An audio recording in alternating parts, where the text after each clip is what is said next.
বিধি ভাগ্যটা বলো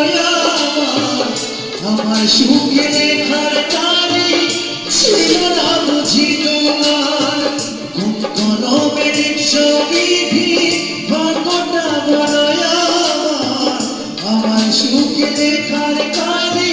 ছিল না বুঝি তোমার দু চোখেতে কোথায় থেকে